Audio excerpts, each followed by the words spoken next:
안녕하세요, 여러분. 오늘 제 이야기를 들어주셔서 감사합니다. 시작하기 전에 여러분께 여쭤보고 싶은 게 있어요. 얼마나 오랫동안 아버지나 어머니께 전화를 걸어 엄마, 아빠, 잘 지내세요? 라고 한마디 물어보지 않았나요? 바쁜 일상 속에서 일이나 돈, 명성에 너무 몰두하다 보니 어딘가에서 아버지나 어머니가 밤낮 없이 기다리며 단 몇 초라도 자식의 목소리를 듣고 싶어 하신다는 걸 잊어버릴 수 있어요. 이제부터 제가 할 이야기는 돈 이야기나 호화로운 집 이야기가 아닙니다. 그건 가족의 사랑, 조용한 희생, 그리고 걸어다니는 지갑으로 취급받는 어머니의 눈물 이야기예요. 저는 올해로 83살이 됩니다. 평생을 자식 키우는 데 바쳤고 노후를 위해 조금씩 저축해왔어요. 제가 믿었던 건 제가 한 모든 일이 자식과 손주와 함께 평안한 만년을 보내기 위함이었다는 거예요. 하지만 인생은 항상 뜻대로 되지 않죠. 무의식적인 말이었을지라도 제 마음을 깊이 상처 입히고 피가 배어 나올 만큼 아팠어요. 저는 여러 번 자문했어요. 어머니의 사랑은 정말 가치가 있을까? 돈이 유일한 기준이 될 때. 부디 오늘 제 이야기를 들어주세요. 끝까지 들으면 분명 여러분은 바로 달려가 어머니를 안아주거나 전화를 들고 단 한마디 이렇게 말하고 싶어질 거예요. 엄마, 사랑해요 라고. 저는 김옥자라고 합니다. 전라남도 여수시의 조용한 시골에서 태어나 자랐고 평생 논밭과 여름 매미 소리를 떠난 적이 없어요. 젊은 시절은 고생스러운 나날을 보냈어요. 남편은 일찍 세상을 떠났고 홀로 아이를 키웠어요. 몇 년 동안 일하며 조금씩 돈을 모아 지금은 2억 원이 넘는 저축이 있어요. 그건 병들 때나 제가 떠난 후 남편의 제사를 위해 남겨둔 돈이었어요. 하지만 인생의 끝에 가까워진 지금 제가 가장 바라는 건 돈이 아니에요. 피곤한 마음일 때 단 하나의 손이 제 손을 잡아주고 부드러운 목소리로 이렇게 물어봐 주는 거예요. 엄마, 잘 지내세요? 그것만으로 충분해. 단 그것만으로. 그날 여수의 하늘은 조금 차가웠고 저는 낡은 부엌에서 김이 모락모락 피어오르는 차를 바라보며 마음이 텅 비어 있었어요. 몇 달 동안 아들 민준의 방문은 없었고 마지막 통화도 겨우 몇 분뿐이었어요. 엄마, 잘 지내? 바빠서 다음에 다시 이야기하자. 급한 목소리는 바람처럼 사라졌고 저는 아무것도 물어보지 못한 채 뚜뚜하는 차가운 소리만 남았어요. 주홍빛으로 물든 마당을 멍하니 바라보며 물었어요. 언제 올 거야? 아니면 내가 서울에 가서 만나야 할까? 그 생각은 날이 갈수록 커져 용기를 내어 나무 장롱에서 낡은 가방을 꺼내 몇 벌의 옷을 챙기고 약간의 떡과 김치를 넣었어요. 아이가 어렸을 때부터 좋아했던 거예요. 분명 놀라서 기뻐할 거라고 생각했어요. 다음 날 아침 첫 기차를 탔어요. 긴 여행 동안 창밖으로 흘러가는 논밭을 바라보며 마음이 설레고 조금 긴장됐어요. 민준이 문을 열고 환하게 웃으며 말하는 모습을 상상했어요. 엄마, 와줬어? 계속 보고 싶었어. 그것만으로 입가가 풀어지고 감동으로 눈이 촉촉해졌어요. 그날 오후 서울에 있는 아들의 아파트 앞에 섰어요. 높이 솟은 건물은 차갑고 저녁 해의 빛을 반사하는 유리로 빛나고 있었어요. 깊이 숨을 들이마시고 초인종을 눌렀어요. 발소리가 울리고 문이 열렸어요. 민주는 단정한 양복 차림으로 나타났고 머리도 깔끔하게 정돈돼 있었어요. 저를 보자 조금 당황한 표정으로 말했어요. 엄마, 왜 연락 안 해줬어? 저는 쑥스럽게 웃으며 대답했어요. 바쁠까봐 깜짝 놀라게 해주고 싶었어. 민준 뒤에서 아내 지은이 나타났어요. 유행하는 원피스를 입은 아름다운 여성이지만 표정은 차갑고 눈썹을 살짝 찌푸리다 사회적인 미소를 지었어요. 어머님 오셨어요. 들어오세요. 저는 60제곱미터도 안 되는 모던하고 좁은데 서류가 어질러진 아파트에 들어갔어요. 가볍게 코트를 벗고 가방을 방 구석에 놓으며 미소 지었어요. 민준이 좋아했던 김치와 떡을 좀 가져왔어. 지은은 하고만 대답하고 등을 돌렸어요. 마음이 순간 멈춘 것 같았지만 저는 스스로 타이르며 말했어요. 피곤한가 봐. 신경 쓰지 말자. 그날 저녁 우리는 식탁을 둘러쌌어요. 저는 고등어 구이를 집어 아들의 그릇에 넣으며 말했어요. 민준아, 매일 수고해. 더 먹고 힘내. 그는 고개를 끄덕이며 담담하게 웃으며 대답했어요. 네, 바빠요, 엄마. 지은은 술을 따르며 웃으며 말했어요. 목소리는 가볍지만 한마디 한마디가 얼음 덩어리처럼 제 마음에 닿았어요. 어머님, 통장에 2억 원 넘게 있으니까 집 짓는 데 쓰면 좋을 텐데 이 좁은 아파트에 계속 사는 건 피곤해요.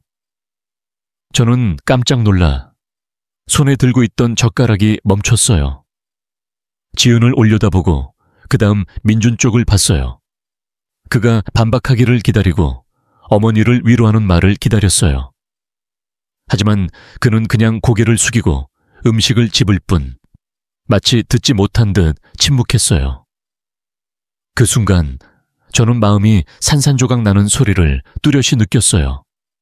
억지로 웃으려 했지만 속으로는 차가운 바람이 스치고 지나갔어요. 돈만이 저를 볼 때 그들이 생각하는 유일한 거야? 저는 고개를 숙이고 한 입의 채소를 입에 넣었지만 쓰게 느껴졌어요. 식탁 주위의 웃음소리는 멀어지고 무거운 한숨이 마음에 울렸어요.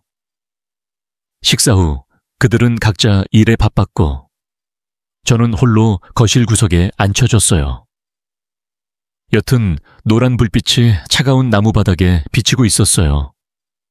저는 발밑에 작은 여행 가방을 조용히 바라보고 시계의 똑딱 소리가 시간이 흐르는 걸 알려주는 걸 들었어요. 하지만 저와 아들의 거리는 오늘 아침 기차 거리보다 멀게 느껴졌어요. 그날 밤 저는 좁은 방에 급히 깐 이불 위에 누워 눈을 크게 뜨고 천장을 바라보고 있었어요.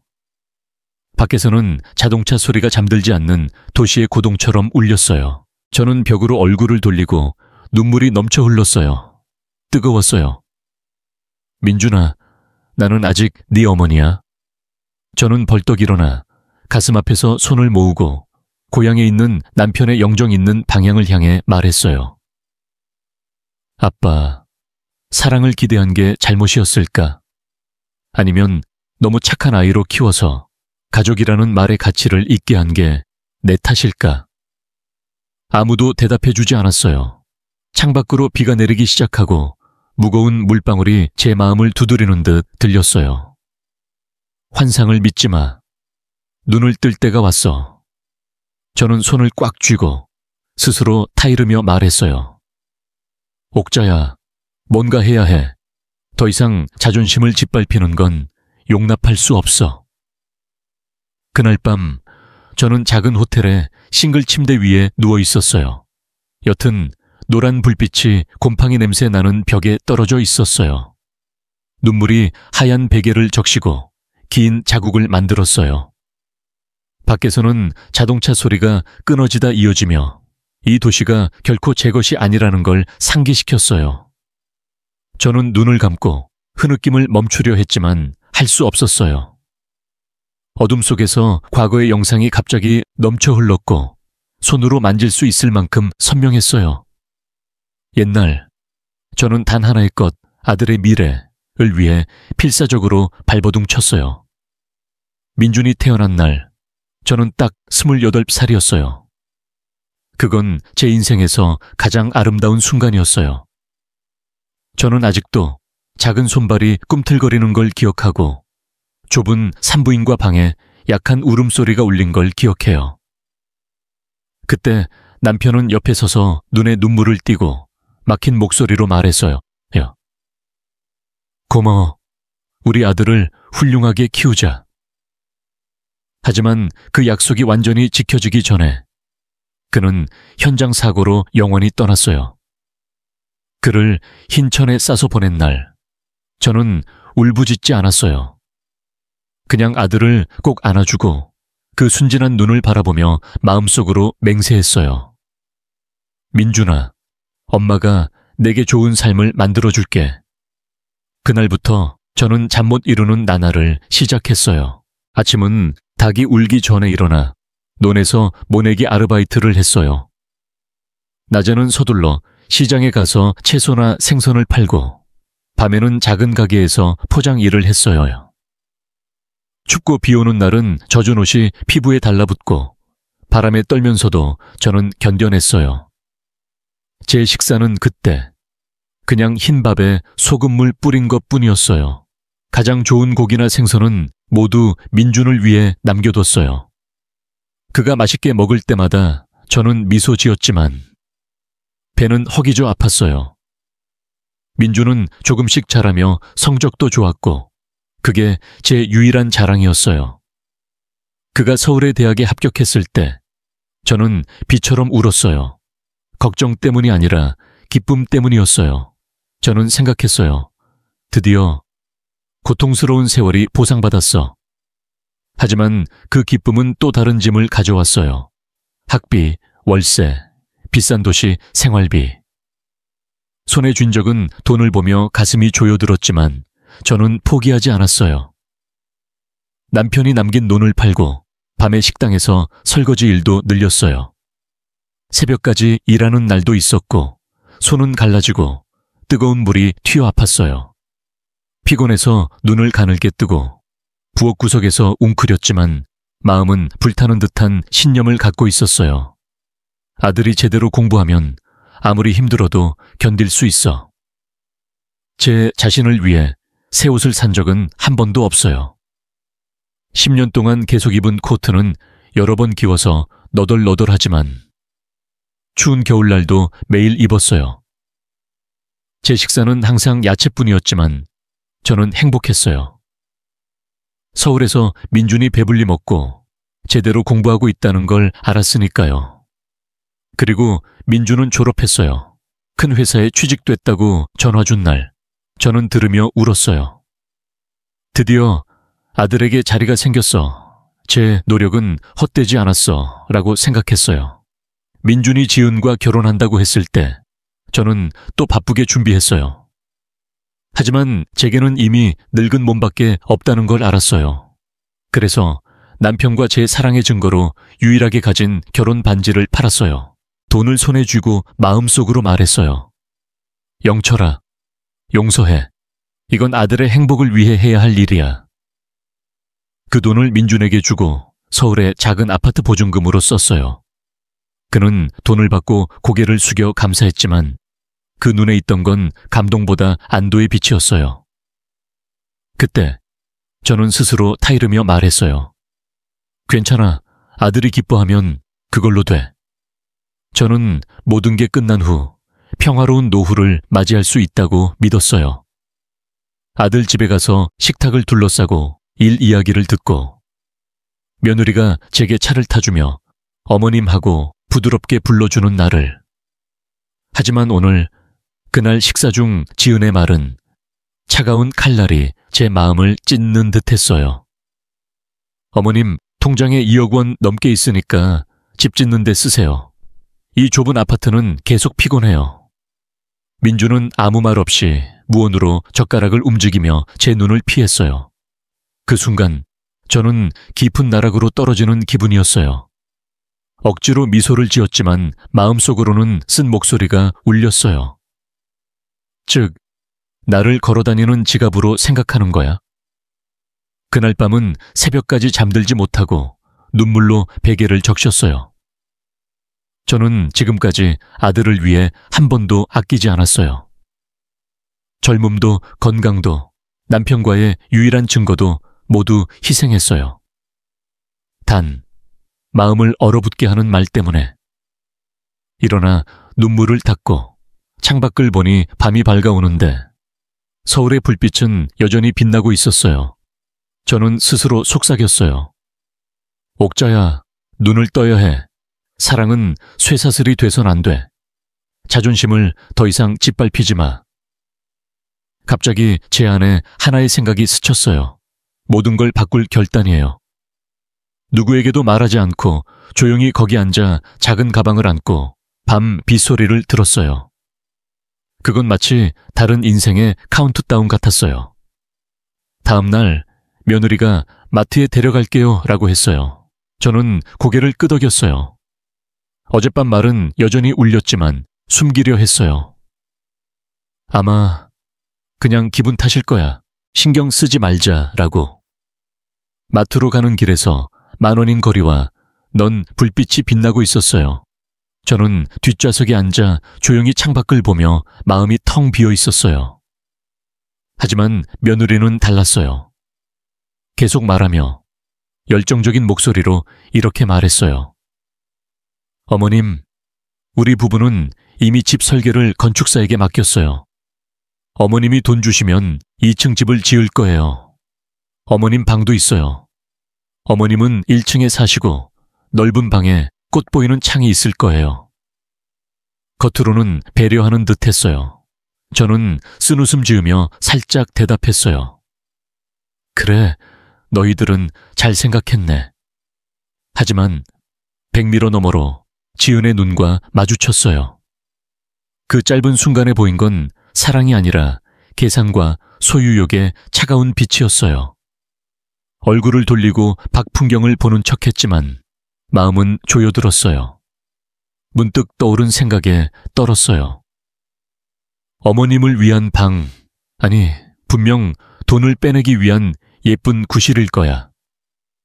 마트에서는 며느리가 카트를 밀며 비싼 상품을 차례차례 넣었어요. 수입 사시미 세트, 외국산 와인, 고급 케이크.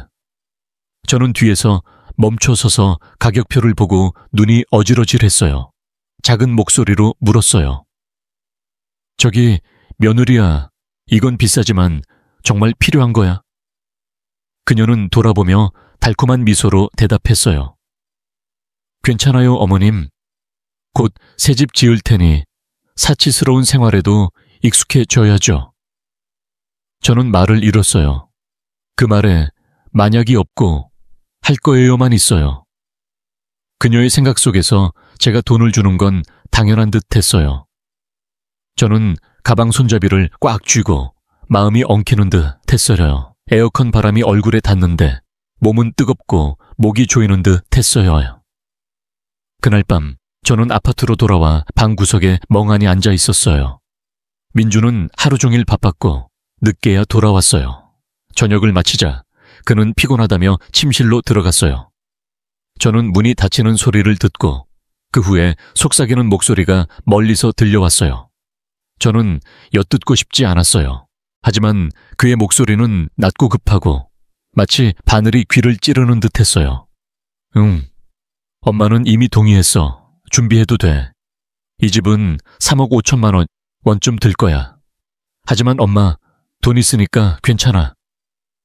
저는 목소리를 잃었어요. 피가 얼굴로 솟구치고 귀가 울렸어요. 옷자락을 꽉 쥐고 주름이 졌어요. 아들의 한마디 한마디가 심장에 칼을 찌르는 듯 느껴졌어요. 엄마는 이미 승낙했어. 저는 그런 말을 한 적 없어요. 돈을 줄 약속도 안 했어요. 하지만 그의 눈에는 제 돈이 처음부터 그들의 것처럼 보였어요. 그가 작게 웃는 소리가 들렸어요. 응, 설계도 진행하자. 엄마 여기 있으니까 나중에 이야기할게. 발소리가 울렸어요. 저는 급히 방으로 돌아가 심장이 마구 뛰었어요. 이불에 쓰러져 양손은 차갑게 떨리고 눈물이 멈추지 않았어요. 민준아, 내 아들아, 언제부터 이런 아이가 됐어? 그날 밤 저는 잠들지 못했어요. 어둠 속에서 눈을 뜨고 누워 있었어요. 도시의 자동차 소리가 가슴속에서 북처럼 울렸어요. 저는 모든 걸 떠올렸어요.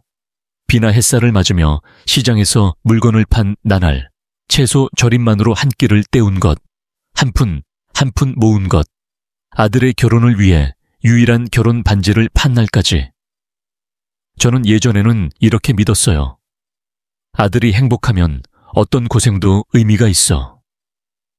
하지만 오늘 지은의 말과 민준의 전화는 그 신념을 찢어버렸어요. 저는 걸어다니는 지갑처럼 느껴졌어요. 마지막 한 푼까지 아끼지 않고 빼앗으려는 지갑처럼. 눈물이 흐르고 베개 위를 타고 흘렀어요. 소리내어 울지 않으려 입술을 깨물어 피가 배었어요. 왜냐하면 소리내어 울면 그들에게 들려 다시 저는 귀찮은 짐이라고 생각될 테니까요. 다음 날 아침 저는 변함없이 웃고 아무 일도 없었던 듯 가장했어요. 저는 며느리의 아침 준비를 도와주고 아들이 좋아하는 넥타이를 건넸어요. 하지만 마음 깊은 곳에는 커다란 공허가 입을 벌리고 저를 삼킬 듯 했어요. 그들이 집을 나서자 저는 소파에 앉아 낯선 방을 바라보며 다시 눈물이 넘쳤어요. 자문했어요. 자식의 사랑에 모든 걸 건 내가 잘못이었을까? 내가 키운 건 아이인데 부모의 마음이라는 소중한 걸 가르치지 못한 거. 아침 햇살이 방에 스며들었지만 제게는 그저 쌀쌀하게 느껴졌어요. 그 순간 하나의 사실을 깨달았어요.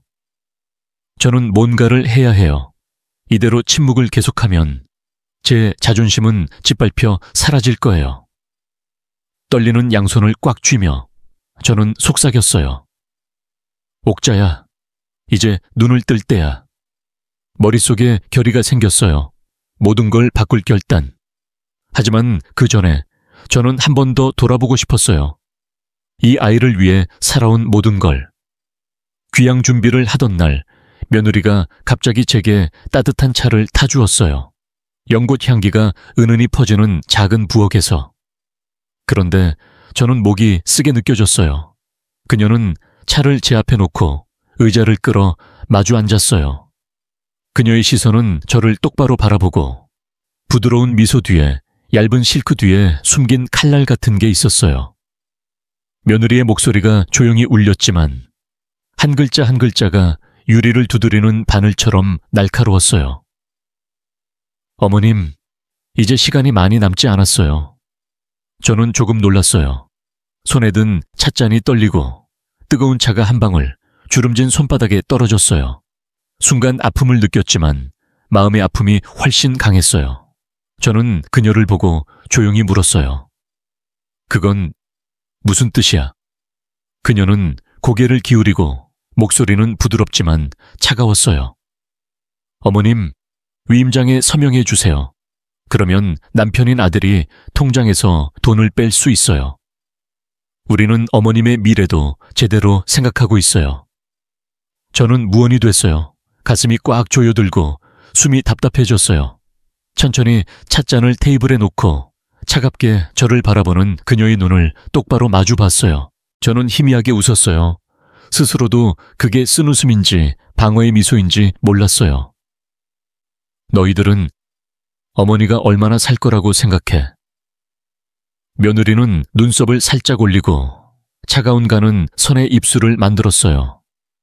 목소리는 감정 없이 평평했어요. 어머님, 너무 깊이 생각하지 마세요. 그렇게 하는 게 모두를 위한 거예요. 새 집도 생기고 예쁜 집도 있어요. 고민할 거 없잖아요. 저는 아무 말도 할 수 없었어요. 공기가 무겁고 벽시계에 똑딱 소리만 울려 마치 제 가슴 속에서 뭔가가 부서지는 걸 세는 듯 했어요.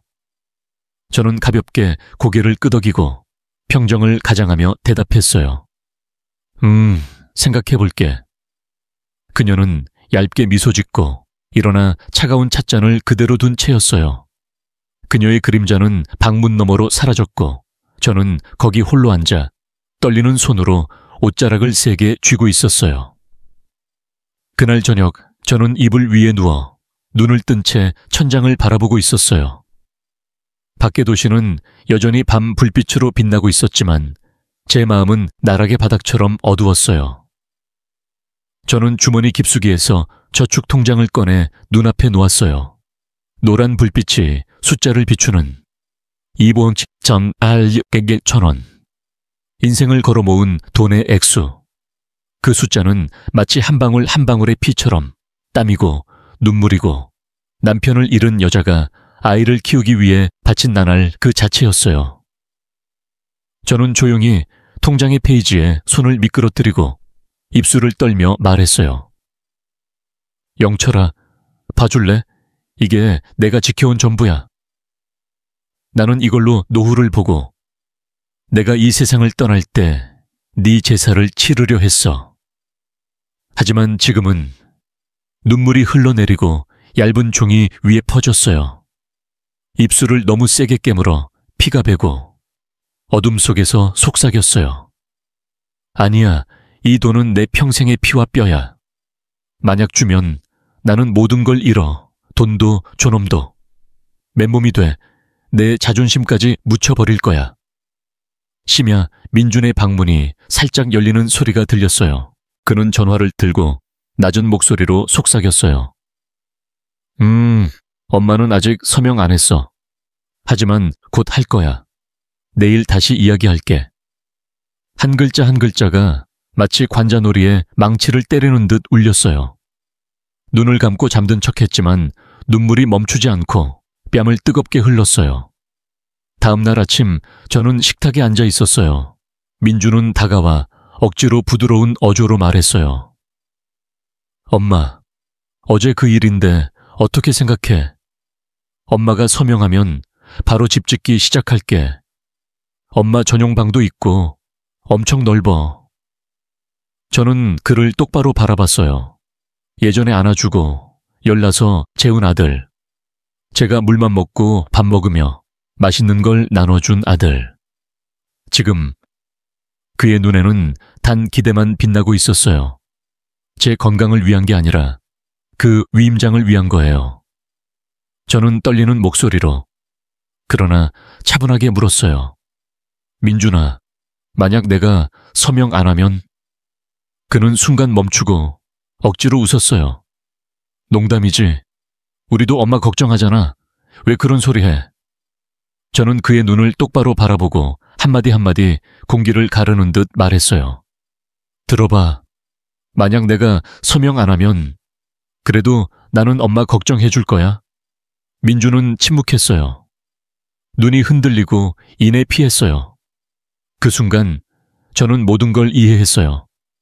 그날 밤 그들이 잠든 무렵 저는 창가에 서서 불빛으로 빛나는 거리를 내려다보고 있었어요. 자동차가 맹스피드로 달리고 사이렌 소리가 울려요. 저는 홀로 중얼거렸어요. 화려한 서울. 하지만 이렇게 차가운 곳은 없어. 여기서는 한 푼, 한 리, 그리고 늙은 여자의 눈물까지 계산돼 있어. 방으로 돌아와 여행 가방을 열고 하나하나 옷을 개었어요. 개을 때마다 아픔을 개고 짓밟힌 희생의 세월을 개는 듯했어요. 통장을 꺼내 주머니 깊숙이 넣고 지퍼를 세게 닫았어요. 나가기 전에 테이블에 작은 쪽지를 놓았어요. 떨리는 글씨로 썼어요. 아이들아, 걱정 마. 이 돈은 제대로 쓸게. 하지만 엄마가 혼자 울기 위한 집에는 안 써. 언젠가 알 날이 올 거야. 엄마는 아직 너희들의 엄마라는 걸. 다음 날 아침, 도시가 얇은 안개에 쌓인 중 저는 낡은 코트를 걸치고 발엔 목도리를 목에 둘렀어요. 차가운 겨울바람이 얼굴을 찌르고 피부를 바늘로 찌르는 듯 아팠어요. 하지만 이상하게도 가슴속에는 맹렬히 타오르는 불꽃이 있었어요. 결의의 불꽃. 아들과 며느리가 아직 깊이 잠든 사이 저는 집을 나섰어요. 문이 조용히 닫히는 소리는 말로 할 수 없는 이별의 말 같았어요. 아무 설명도 남기지 않고 어젯밤 쪽지만. 밖으로 나오자 내뱉는 숨이 차가운 공기 속에서 하얗게 사라졌어요. 항상 다니는 은행 지점으로 새벽 기차를 탔어요. 유리문이 열리고 안에서 따뜻한 공기가 저를 감쌌어요. 직원의 힐 소리가 빛나는 바닥에 울리고 소독약 냄새에 종이와 잉크의 익숙한 냄새가 섞여 있었어요. 저는 천천히 걸어 주머니 속에서 통장을 쥐고 손가락 끝이 저릴 만큼이었어요. 젊은 여성 직원이 정중히 미소 지었어요. 안녕하세요, 김 목자님. 오늘은 어떤 용건으로 오셨나요? 저는 깊이 숨을 들이마시고 떨면서도 똑똑히 대답했어요. 이 통장의 전액을 새 계좌로 옮기고 싶어요. 그리고 명의를 바꾸고 싶어요. 절대 비밀 엄수로. 직원은 조금 놀란 듯 했지만 곧 고개를 끄덕였어요. 알겠습니다. 잠시 기다려주세요. 서류를 준비할게요. 저는 파란 천으로 된 의자에 앉았어요. 천장에서 내리는 하얀 불빛이 저축 통장을 비추고 그 숫자가 눈에 찔러 들어왔어요. 2번 삽 8,000원. 저는 조용히 그 숫자를 쓰다듬고 가슴에 순간의 아픔을 느꼈지만 손은 천천히 쥐었어요. 위임장이 제 앞에 놓여 있어요. 주름 많은 손은 떨며 펜을 쥐었지만 저는 입술을 깨물고 글씨가 비뚤어지지 않게 전력을 다했어요. 저는 말했어요. 전액을 새 명의인에게 옮겨요. 마지막 글자를 쓰고 펜을 놓았어요. 펜 뚜껑을 닫는 딸깍 소리가 조용히 울렸지만 그건 마치 오랜 세월 저를 묶어온 보이지 않는 쇠사슬을 끊는 소리 같았어요. 직원은 고개를 숙였어요. 고객님, 최종 확인 부탁드려요. 저는 눈앞 서류의 이름이 제 것이 아니라 제가 기입을 요청한 다른 이름으로 바뀐 걸 보고 고개를 끄덕이고 조용히 말했어요. 완료해 주세요.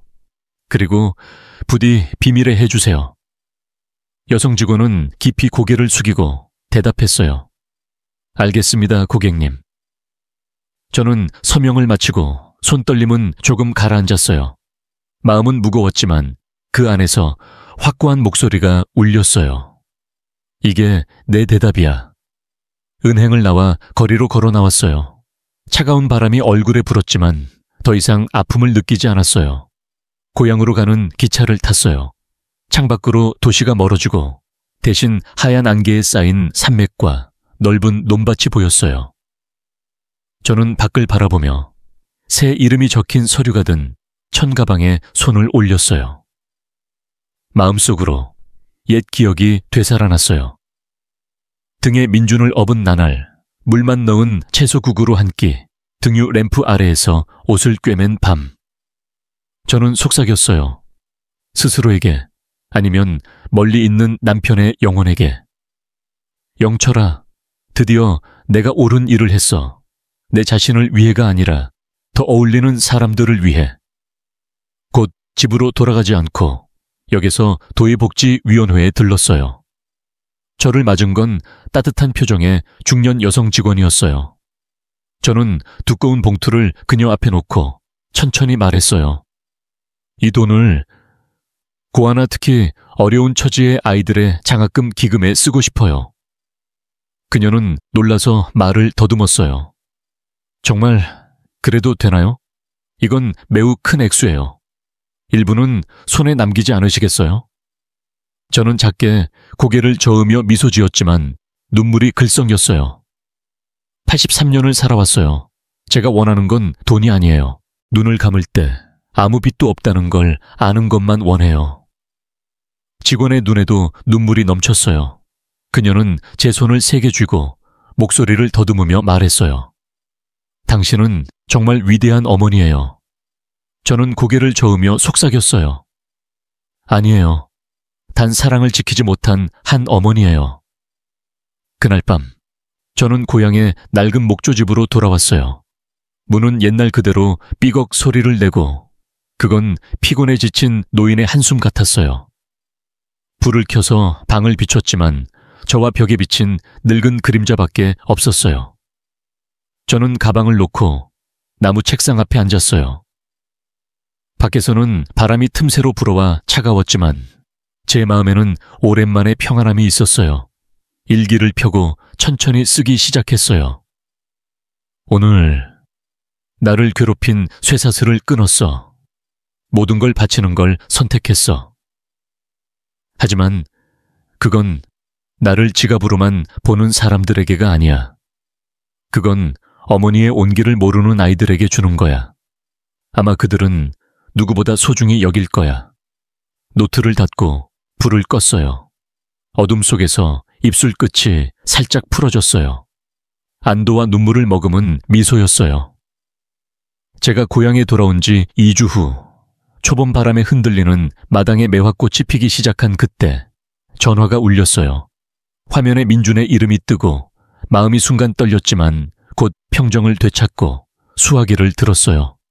아들의 목소리가 귀에 닿고 기대와 조금 급한 기색이 섞여 있었어요. 엄마, 드디어 다 끝났어. 설계는 승인됐고 공사도 시작할 거야. 빨리 돈 송금해. 계약금 내야 해. 모든 게 계획대로야. 저는 몇 초 말을 잃었어요. 떠오른 건 그날 은행 종이에 서명한 펜 소리, 그리고 그 친절한 복지 직원의 따뜻한 눈이었어요. 깊이 숨을 들이마시고 평정을 유지하려 하며 말했어요. 돈은 이제 한 푼도 남아있지 않아. 저쪽은 침묵했어요. 한 박자 한 박자.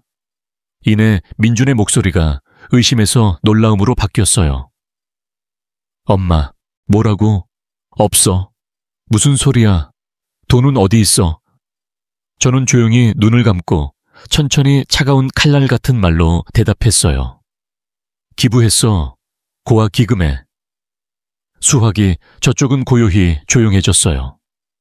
저는 민준의 거친 숨소리를 똑똑히 들었어요. 그건 마치 가슴을 누군가 세게 때린 듯 했어요. 그리고 그의 목소리가 분노와 흐느낌을 섞어 폭발했어요. 엄마, 엄마는 뭐 하는 거야? 우리는 다 계획했어. 이 집은 아직 은행에 빚이 있고 이제 어떻게 갚아? 저는 눈을 감고 눈물이 흘러 떨어졌지만 목소리는 조용하고 강철처럼 차가웠어요. 너희들은 뭐라고 했어? 엄마한테 2억 원 넘게 있어라고. 미안. 이제 너희들에게 아무것도 남아있지 않아. 아들은 소리쳤어요. 목소리는 산산조각 난 듯했어요. 엄마는 미쳤어. 평생 모은 게 뭐 때문이야. 내 일도 손주의 일도 안 생각해? 저는 입술을 세게 깨물고 떨리는 손으로 수화기를 쥐었어요. 아들의 한마디 한마디가 마음에 깊이 찔렸어요. 그러나 저는 차분한 목소리로 말했어요. 생각했어, 민준아. 잘 생각했어. 나는 계속 믿었어. 내 행복은 네가 충족된 모습을 보는 거라고. 하지만 결국 내 눈에 엄마는 그냥 지갑이었어. 탓하지 않아. 하지만 그 관계에 마침표를 찍기로 했어. 수학이 저쪽은 침묵했어요. 차가운 공백이 마치 몇 세기처럼 이어졌어요. 이내 아들의 흐느낌 섞인 목소리가 울렸어요. 엄마, 나는 그런 뜻이 아니야. 나는 그냥 더 넓은 집에서 모두 함께 있고 싶을 뿐이야. 저는 가볍게 웃었어요. 아픔과 피곤이 섞인 미소였어요. 넓은 집이라도 마음이 좁으면 따뜻하지 않아, 민준아. 아들이 흐느껴 울었어요. 저는 물건이 쿵쾅 떨어지는 소리를 듣고 지은의 목소리가 갈라지며 당황해 있었어요. 뭐라고 했어? 돈은 어디 있어? 절대 있을 수 없어. 있을 수 없어. 그는 소리쳤어요. 절망과 섞인 포효였어요. 입 다물어. 내가 엄마랑 이야기할게. 하지만 저는 더 이상 듣고 싶지 않았어요. 조용히 말했어요. 민준아, 만약 나중에 알게 되면 다시 전화해. 지금은 엄마 피곤해. 저는 통화 종료 버튼을 눌렀어요. 뚜뚜 하는 긴 회선 끊김 소리가 인생의 한 장의 끝을 알리는 듯 했어요. 그 후의 나날, 전화는 울리지 않았어요. 아들로부터의 메일은 넘쳤고, 때로는 애원, 때로는 탓이나 분노의 말이었어요. 엄마, 왜 그런 거야? 엄마는 내 인생을 망쳤어. 부탁해, 다시 생각해봐. 밖에 체면이 안 서. 저는 읽지만 답하지 않았어요. 화면에 뜬 말들은 마음에 칼처럼 꽂혔어요. 하지만 알았어요. 만약 제가 마음을 허락하면 제게 남은 유일한 것, 자존심을 잃을 거예요. 저는 전날 며느리의 말을 떠올렸어요. 시간이 많이 남지 않았어요, 어머님. 이라는 말은 마치 접시를 긁는 소리처럼 귀에 남았어요. 그들은 제 삶 따위 신경 쓰지 않아요. 그들이 관심 있는 건 제가 얼마나 오래 살아 돈을 빼갈까 뿐이었어요. 일주일 후 노크 소리가 났어요. 저는 문을 열고 아들이 서 있는 걸 봤어요. 여위고 셔츠는 주름투성이로 잠부족으로 눈 밑에 다크서클이 생겼어요. 그는 바로 문턱에 무릎 꿇고 제 발에 매달려 흐느껴 울었어요. 엄마, 부탁이야. 내가 잘못했어. 바보였어. 나를 버리지 마. 모든 걸 잃었어. 친구들의 조롱, 은행의 독촉, 그리고 지은도 떠났어. 저는 애지중지한 아들의 모습이 지금은 가엾은 아이처럼 고개 숙인 걸 봤어요. 가슴이 조여드는 듯 했어요. 눈물이 넘쳐 소매를 적셨어요. 저는 몸을 숙여 어깨에 손을 올리고 떨리는 목소리로 말했어요. 민준아, 엄마는 결코 너를 버린 적 없어. 하지만 늦더라도 내게 가르쳐야 할 게 있어. 돈은 유대감을 키우지 않아. 너는 엄마의 사랑을 벽돌이나 시멘트와 바꿨어. 그게 괜찮아? 그는 얼굴을 들고 눈은 붉고 입이 떨렸어요. 알았어. 부탁이야. 기회를 줘. 저는 고개를 끄덕이고 땀으로 끈적이는 머리를 떨리는 손으로 쓰다듬었어요. 기회는 돈을 받기 위한 게 아니라 자신의 마음을 바로잡기 위한 거야. 할 수 있어? 민주는 제 가슴에 얼굴을 파묻고 지금까지 없던 만큼 울었어요. 흐느끼는 소리는 처마를 부는 바람과 겹쳐 운명의 탄식 같았어요. 그날 밤, 그가 임시 깔개 위에서 잠든 때, 저는 희미한 등유 램프 곁에서 낡은 일기를 폈어요. 떨리는 글씨로 그러나 똑똑히 썼어요. 오늘 나는 알았어. 사랑은 냉정함을 동반하지 않으면 쇠사슬이 돼. 나는 그 쇠사슬을 풀었지만 마음에는 아직 상처가 남아있어. 그 상처는 아들이 정말 바뀔 때 사라질까? 일기를 닫고 한숨을 쉬었어요. 밖은 어둠에 쌓여 별이 드문드문 반짝이고 있었어요. 제게는 알았어요. 아직 긴 길이 남아있다는 걸. 민준에게도 제게도. 그 밤 이후 한 달이 지났어요. 그날 이후 그는 서울로 돌아가 소식이 없었어요. 저는 전화도 메일도 받지 않고 매일 조용히 일어나 마당 청소를 하고 작은 밭에 물을 주고 낡은 일기에 몇 줄 쓰고 있었어요.